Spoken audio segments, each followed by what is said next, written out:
plaisir masturbatoire.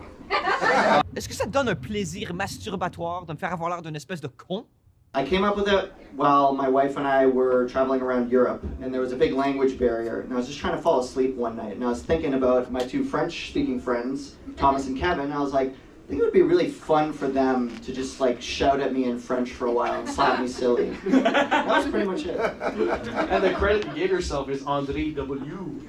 Yeah, that comes from when I was a kid and I was writing my name, Andrew, and I ran out of space, so I just put the W on the next line. My dad was like, who's Andre W? Je n'y retournerai jamais. Tiens, parlant de vin, on va voir ton frère.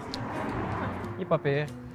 It definitely Because that's a tough shot, like walking backwards. You're walking backwards. Yeah, I am walking Is backwards. there someone watching so you don't trip yourself? Andrew. Yeah, he's making sure that I get the corner at the right time and that I don't walk into our boom pole operator. So it's important to have a spotter. Why black and white?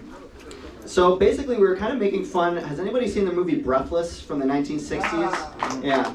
Kind of poking fun a little bit about that style of like the, ooh, I'm French and I'm very important and pretentious kind of thing. So it's partially making fun of it and partially like, I didn't like that movie, but I want to like that movie. So I thought maybe if I shot in that style, I would gain a better appreciation for it. Yeah.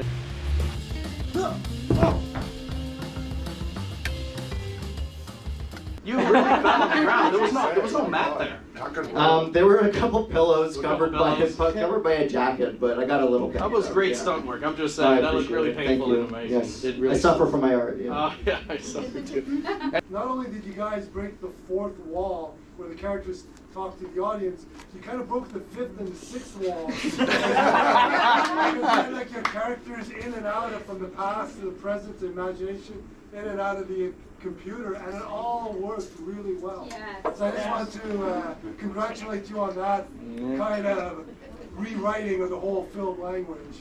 Appreciate it. I'm a big fan of meta humor. If you've seen the last film that I had here, it was about me trying to edit my feature film. Yeah. It all circles the drain of meta-ness. Where did you come up with the idea? Well, I like math, and yeah, that's about it. But you have a lot of experience making films. You have a YouTube channel, right? Yeah, I do. Yeah. And it's you do a lot of content, editing content. You're pretty familiar with editing too. Yeah. Sadly, I know how to edit, so it's. Hey, sadly. Oh, I hate it. I absolutely hate it, but I do it because I gotta What's your do workflow? it. Do you have a process to make it fun, like drinking wine or something while you do it? No, I try to get it over. It's like a Band-Aid. I try to get it over fast, so it hurts for less time. Because it's an important part of the creative process. You can have so much fun. It is, but I have to learn how to color correct and do all that boring stuff. So. I don't even do that. I know, but I want to. I should. I feel like I should learn, but. But these are things you learn once, baby steps. There's Yeah, no exactly. rush to get there. It's a marathon. It's not a sprint. Yeah, I suppose. Absolutely. So this is the second time you filmed at the Arts Corner. Yes. Yes. That's pretty cool. So that's they kind of know you're filming there, or you just show up and say, "Hey, what's up?" Yeah, I show up and say what's up. That's right. Sometimes you just ask for forgiveness. Exactly. It's better ask for forgiveness and permission. Yeah, that's right. That's right. I love you too, but why do you want this figured out? Oh, Max. Never change. You filmed this yourself using a tripod. Yeah. Yeah, I did everything except for the other actor's part. I couldn't really. He's not here tonight. No, he's not. No, I didn't know how the math would go, so I was like, I'm taking a chance, and maybe people are just gonna be like, "Oh, math, I'm clocked out." But it seemed it was good. The dichotomy you may have to be half of you kind of scientifically math oriented and the other half creative. And I almost felt like you were trying to resolve that conflict within yourself in your film. Can we get Dennis to never change? You know what? That's where my mind goes. But he's got a really good point. What do you think about that? Thank you, Dennis, for the question I never thought anyone would ask. But I basically just embrace both. I know I'm like a nerd at heart, but I love creating, so I try to have like both combined as best as possible. There's no conflict. I just love both sides. What do you say about meeting up in like an hour to go over your letter? Yeah, that'd be great. Because I filmed it on Sunday, which is clearly a little bit late for this Kino. So you turned it around in like one day. Yeah, I started filming at the Arts Court at noon, and then at 2 I was back home to film the rest of my scenes, and then I did the editing. But that's all due to anxiety. because I'll like, oh, I'm going to do this the first week of April, and that never happened. But there's the rush of the deadline, right? It kicks us in the Yeah, butt. yeah, but then I'm like, I'm stuck doing everything because I didn't get a crew, I didn't get anyone to help me with it, so I'm like, well, this sucks, I gotta do everything now, which is a terrible idea, don't do it, don't do that. Well, it turned out well, regardless. Yeah. It Thank turned you, out really well. thank you. So Kevin does a lot of films based on like skits and jokes and stuff. It's really good. This was green screen all the way, right? Yes. Oh, wow. Yes.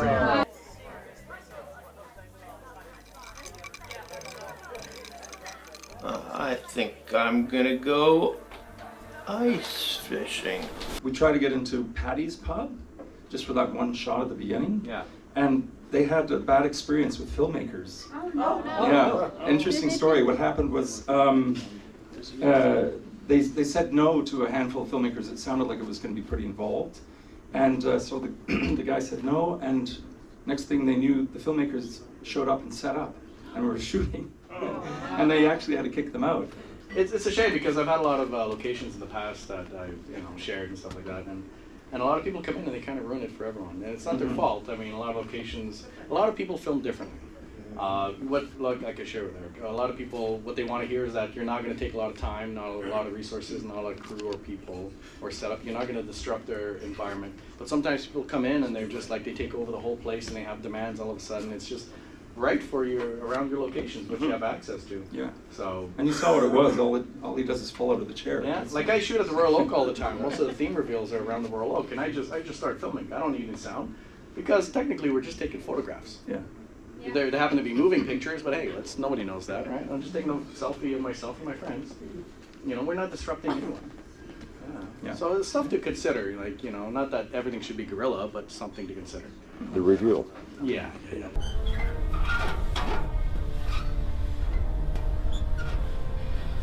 There's no fish under the ice. When you were drilling or hitting the ice below you, was that real ice? There was something there. It's amazing. There was something there. So he put a piece of plexiglass down. Oh, yeah. It was originally part of a table, and it had these 3 holes in it, I guess for screws or something. And the first time I hammered down on it, I managed to actually somehow hit directly into one of these tiny little holes. I put a hole in his floor.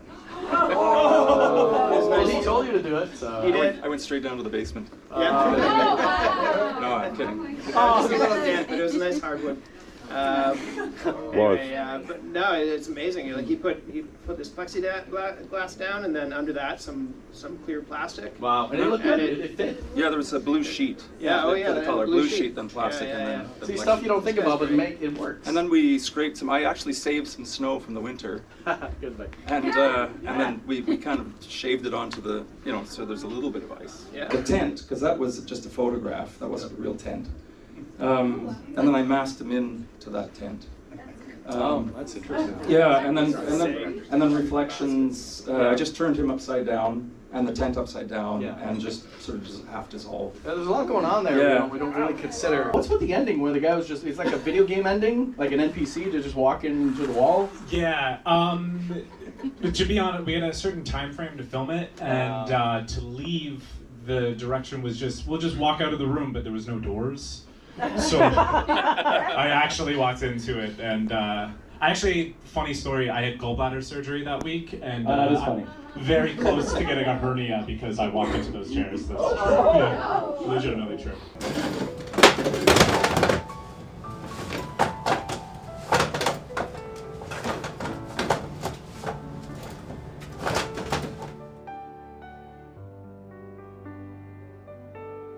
So you guys are like a troupe, a 3-people comedy. You do a lot of skit-based comedy. You're still producing films right now. Yeah, we've been doing this for just over a year, and we have a YouTube channel. We have a bunch of different skits. Some of our stuff has been on Rogers, and we're constantly writing new ideas and premises. And what's your YouTube channel? It's at All Downhill Comedy. And we're on TikTok and Instagram, so if you want to check that out too. Oh, it's a lot of funny stuff. You guys are so funny. I didn't ask you to hit on him. I said there was a hit on him. Awkward. Oops.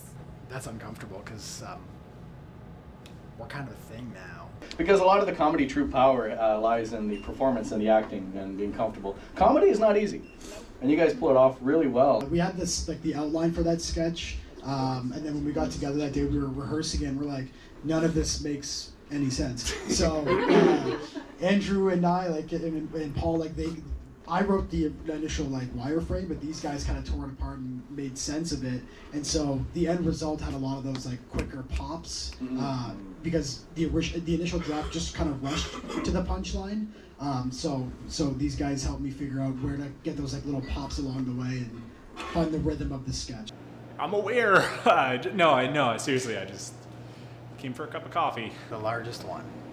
We filmed that at Happy Goat in Westboro. They were nice enough to lend us their space before they saw a script, and we haven't talked to them since. So it's been great. It's been good. How many films would you say you've done based on this troupe?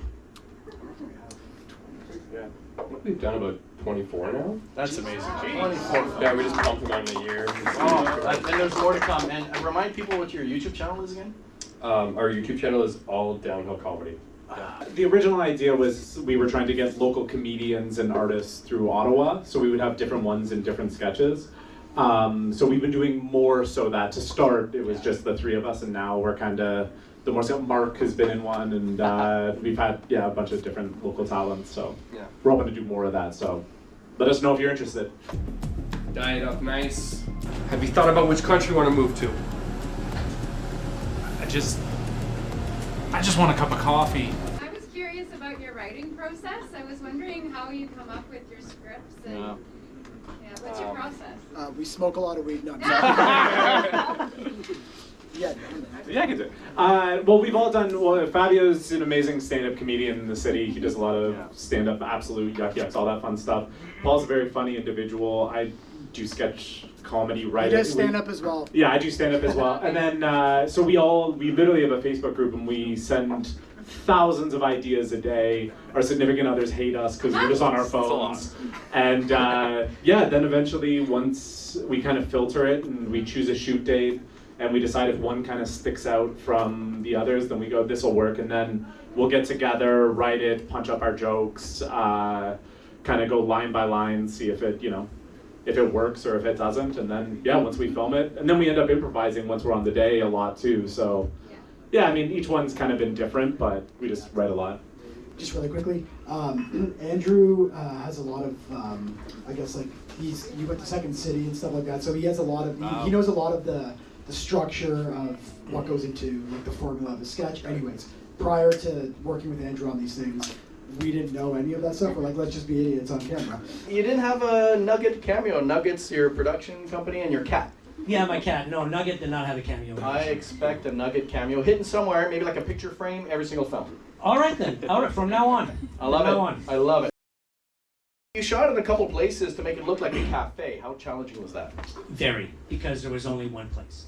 Actually, no, there were two. For this one, there was two. There was Sarah's place, and there was my place, and that's it. Oh, and you called it like almost like cancel comedy or something? A canceled comedy, so yes. it's risque. Yes. Based on the feedback you got here, some people were laughing, some people are ooh and ahhing. Exactly. And you have a leg, so that's good. Yes, she does have two legs. Yes.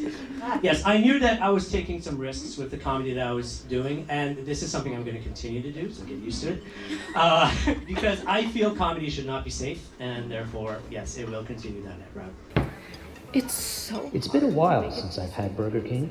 I remember not enjoying it so much last time I was there. Can't be that bad, though. It's been around for a long time. I mean, it's no McDonald's or Wendy's.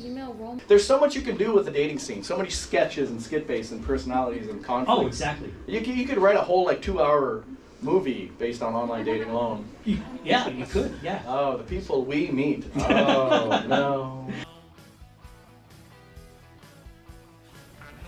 So, I hope you don't mind me asking, but what's up with all that? The missing leg was very realistic. How did you manage to do that? What was the trick? She just folded one leg and Yeah. that's it. Yeah. It really, The dress really, covered the knee. Like Yeah. And sir, you were the waiter? Sir Eric. I'm sorry, I didn't understand what you were saying. Yes, what's with the accent? Was that your idea? 'Cause Just that's not not bad. what do you understand this reference? That's pretty good. That was good. It was Tommy Wiseau. Oh, I did not hit yes. her. I did not. Mark's here. Mark. Hi, Mark. Mark. And for you, sir.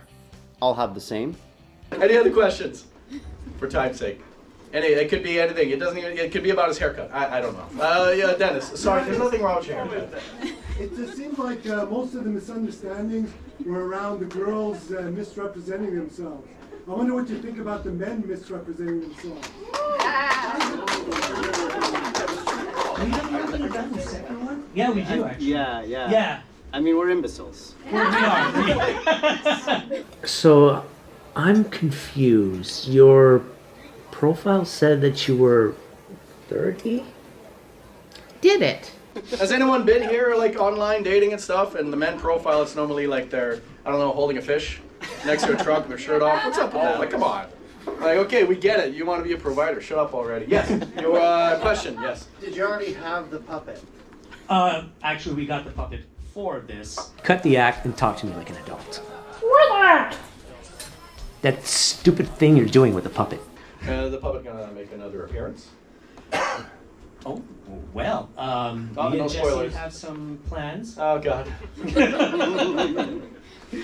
All right, let's hope we don't get canceled. Thank you so much for coming on stage. You guys are amazing. Thank you. I literally just filmed me going in having no idea what I was even going to say, and all the emotional stuff came out of me, and I went, okay, that's that. Sometimes you have to tend the dark. It hurts so much. And then I went and character by character and put things in, but nothing was scripted. I was just there winging it. And a lot of stuff that I did that I really liked didn't fit with anything, so I had to just leave it out and make it fit the best I could. Because that's interesting, because you created this in the editing. Yes. This film got me emotional. I'm not gonna lie, it tackled so many themes. I don't know where to start. Well, it kind of came from 2 weeks ago. I was diagnosed with ADHD for the first time. I've had it my whole life. It explains a lot. So they put me on medication, and I found the medication took away all of my creativity, and I lost all the parts of me that made me me. And that's what the film is. What am I gonna be without you? Nobody said that we're gonna stay here forever. It takes an incredible amount of courage to just be vulnerable and speak about our fears and stuff. Like, it's not just about a performance of crying on camera. There's more going on there that's being vulnerable. No, it was the most authentic thing I've ever created. I don't want to feel so empty. And what do you think you're gonna do about it, huh? I'm out of here too.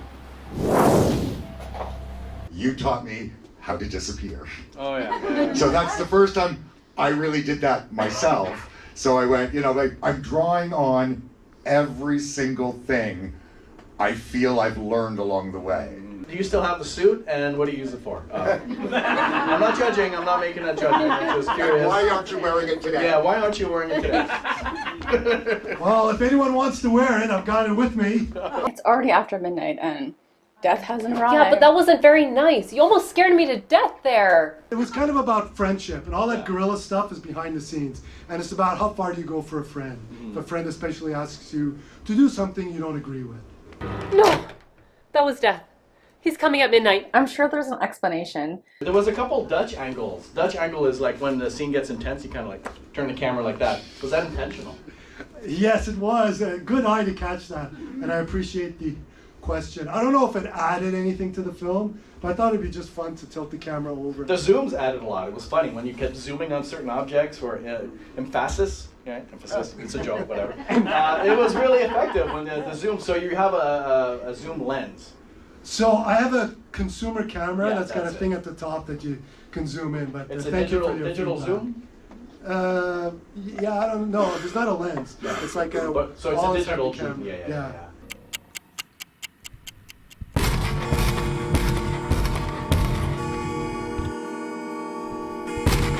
Come hell or high water, I will face what's on the other side. It's more fun to have something dramatic like a theme, friendships or whatever, and then surrounded by something kind of silly.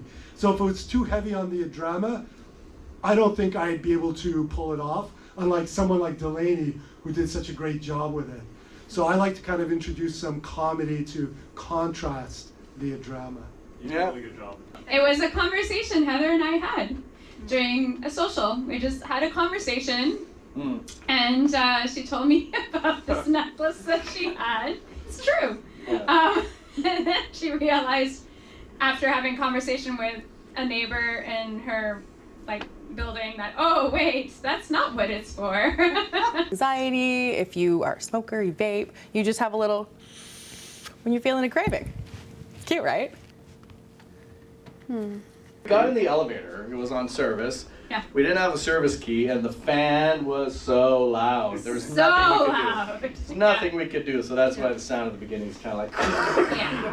Yeah. Misunderstandings, I guess. Oopsie. Oopsie, indeed. I think there was a bit of a subtext about maybe hidden addictions. And I love it. See, this is how my brain works. No, this is how my brain works. And when I confront him on his film, he's like, oh no, you're being silly. No, there is subtext. I love you, man. We think the same. Right? Yes, you do. So what's the subtext? A social commentary on addiction? I always have a social commentary. On this one, there was absolutely nothing there. It was just a funny story. I never do this. I always have an emo part, and there's always a really deep meaning to my films. But my first time doing something funny, and thanks, Heather, for the Your first feature film. Yes. Woo! Wow. Regular participant of Kino. Yeah. So what's your film about?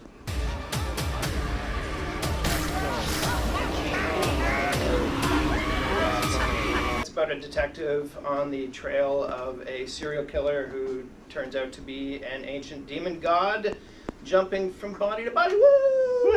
I like that. I'm part of this. I had a little role where your wife like it was like sticking a gun in my throat and like. Yeah, absolutely. Lisa, thanks for what is it? Pistol fucking my mouth. But that's what she did.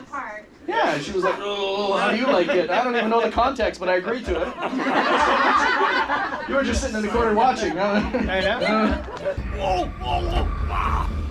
None of this makes any sense.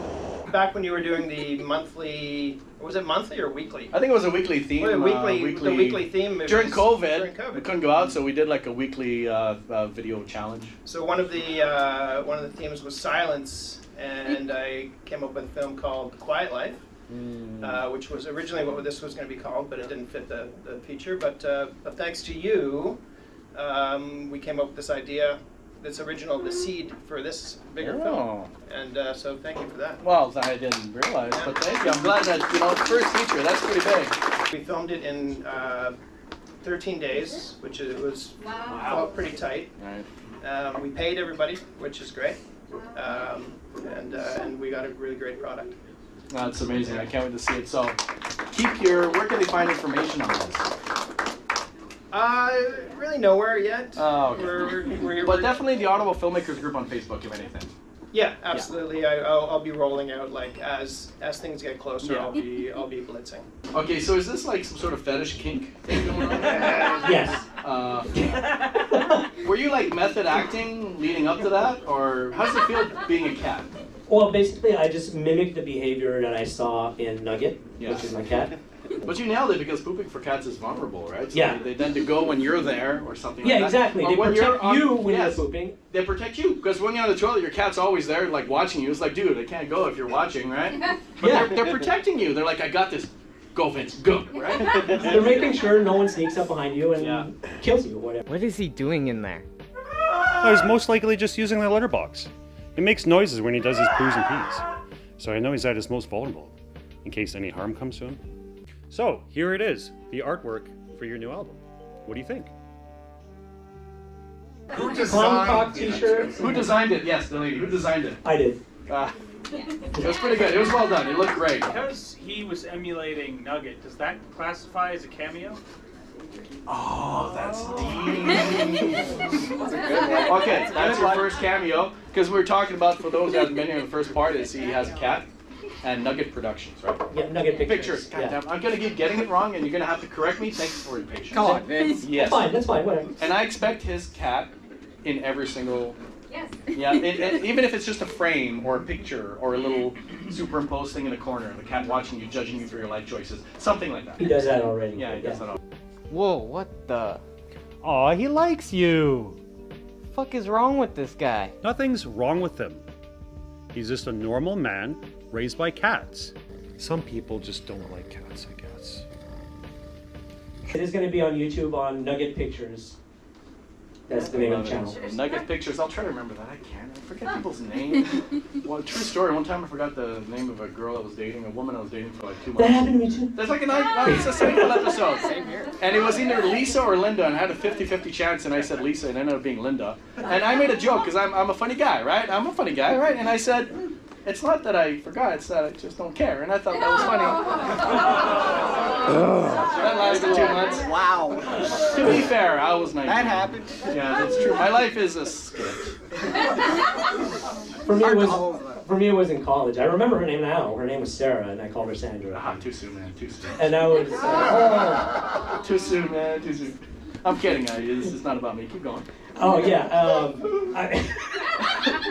I remember now because she gave me shit about it for like several weeks. Well, she would. She would. Yeah, I get it. Yeah. Just don't call my name during sex. Wait, your name? Yeah. No.